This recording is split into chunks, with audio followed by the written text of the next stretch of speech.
نے اپنے انٹرو میں اپنا اوپینین دیتے ہوئے صدر پاکستان کو، پیپلز پارٹی کو اور کچھ صحافیوں کو مجرم کے کھاتے میں کھڑا کر کے کٹہرے میں کھڑا کر دیا، اور آپ نے ججمنٹ پاس کر دی ہے کہ آپ کی جو رائے ہے وہ حتمی ہے، یا آپ جیسے کچھ ہمارے جو دوست بھائی ہیں، صحافی ہیں، ان کی رائے مؤثر ہے، اور جو لوگ یہ کہہ رہے ہیں ان کی رائے درست نہیں ہے۔ اور پیپلز پارٹی شاید اور آصف زرداری صاحب جو ہیں وہ بھٹو صاحب کے نظریے سے بالکل ہٹ گئے، اور پیپلز پارٹی تو آپ نے جنرلی تاثر یہ دینے کی جو مجھے سمجھ آیا۔ مفتی اللہ صاحب، گزارش یہ ہے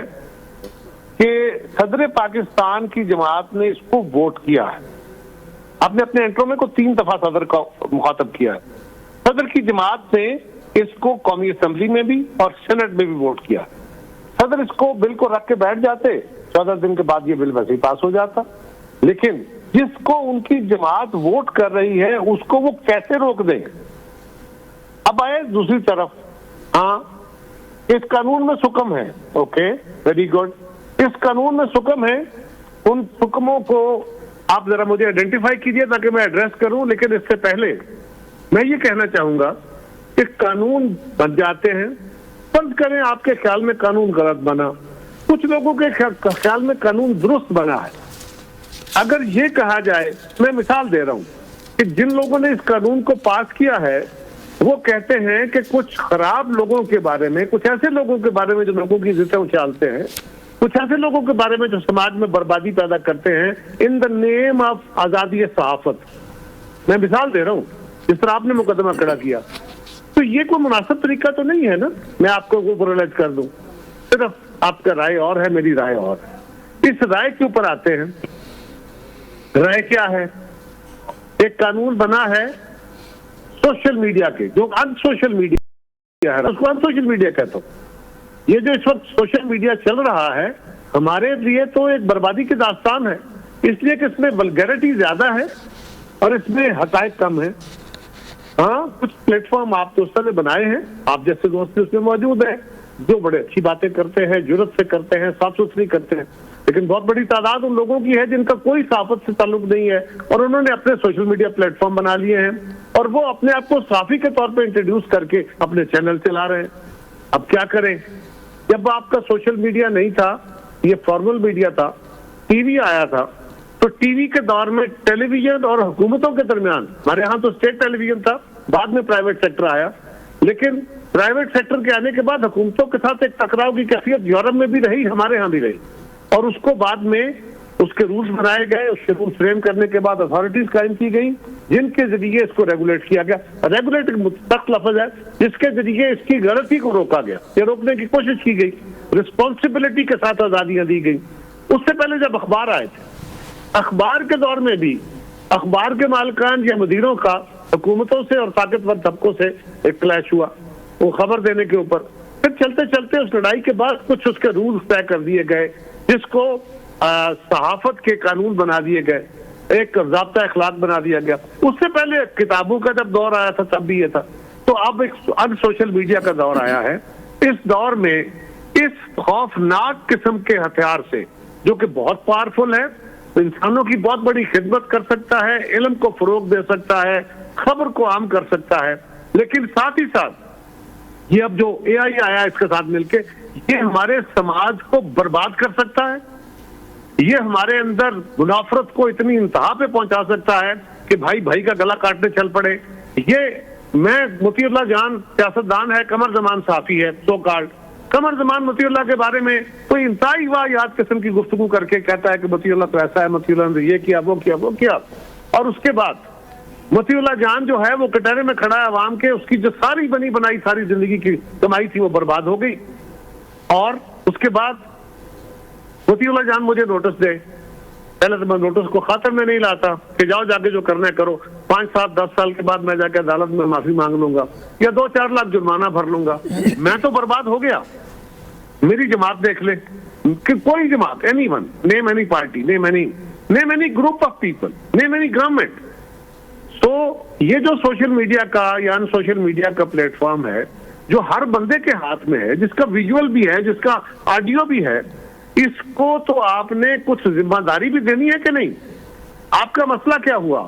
اس وقت صحافیوں کی تنظیمیں یہ کہہ رہی ہیں، جو میں سمجھا ہوں، اگر میں درست ہوں جی میں اس کو بیان کر دیتا ہوں، جو ہمارا مسئلہ میں بیان کر دیتا ہوں۔ آپ کی بات 100% درست ہے، ایسے لوگ موجود ہیں، کالی بھیڑیں موجود ہیں، انٹرینڈ لوگ موجود ہیں، لیکن آپ کی بات سے میں اتفاق کر لوں اگر تو آپ درست کہہ رہے ہیں، مگر مسئلہ یہ ہے کہ جن لوگوں کو بھٹو نے زبان دی تھی، جو یونینز ہیں، جو صحافتی تنظیمیں ہیں، ان سے مشاورت کیوں نہیں ہو سکی؟ بات کرنے کے بعد میں آپ سے بات کرتا ہوں۔ جی مشاورت نہیں ہو سکی، تھوڑی سی بات سمجھ، جی تھوڑی سی بات کی گزارش ہے۔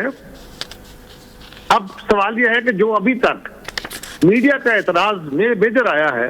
وہ یہ ہے کہ آپ نے صحافیوں کے جو چینلز ہیں ان کے اوپر اب کوئی اعتراض کرے گا تو اس کو اس کا ثبوت دینا پڑے گا۔ وہ کہتا ہے جی میرے سورس سے خبر لگائی ہے، میں کہتا ہوں سورس کیا کہتے ہیں آپ؟ سر مسئلہ مشاورت کا تھا صحافتی تنظیموں سے، اس کا بتا دیں کیوں نہیں کی گئی؟ آپ مان رہے ہیں، آپ کے لیڈر مان رہے ہیں کہ نہیں ہوئی مشاورت؟ پہلی بات یہ ہے کہ صحافیوں سے مشاورت کرنی چاہیے، یہ مینڈیٹری نہیں ہے، اچھی بات ہے، تو کی کیوں نہیں کی؟ نہیں ہے، یہ رولز میں نہیں ہے۔ نہیں ٹھیک ہے سر، قانون میں نہیں ہے سر، رولز میں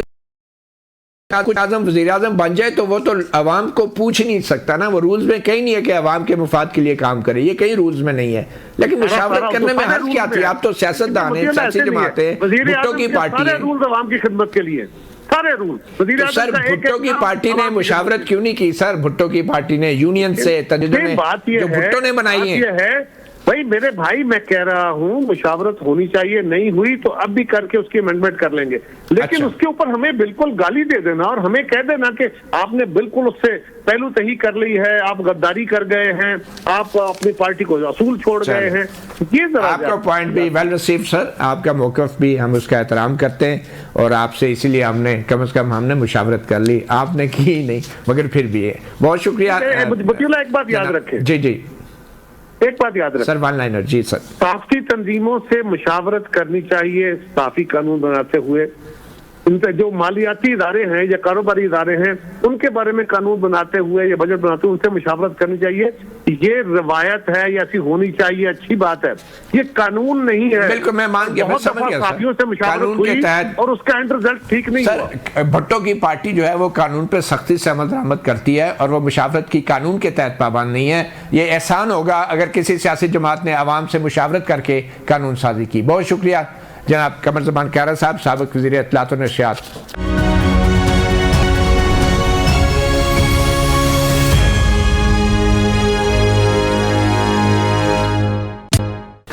ویلکم بیک۔ صحافی پروگرام میں آزادی بہت بات ہوئی، مگر یہ جڑی ہے پاکستان کی سیاست اور معیشت سے بھی،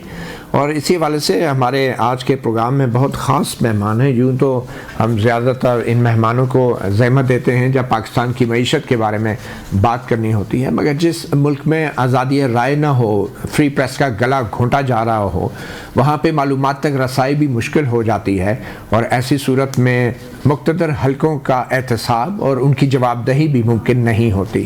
یہی بنیاد بنتی ہے غیر شفافیت کی اور کرپشن کی۔ اسی حوالے سے مہمانوں کا میں تعارف کرا دوں، ہمارے مہمان ہیں شہباز زیدی صاحب، سابق چیئرمین FBR، انہوں نے ہمیں جوائن کیا ہے۔ ٹیلی فون لائن پہ ہمیں جوائن کر رہے ہیں سید مہتاب حیدر، ایک معروف جرنلسٹ ہیں اور فائنانس کے حوالے سے ان کا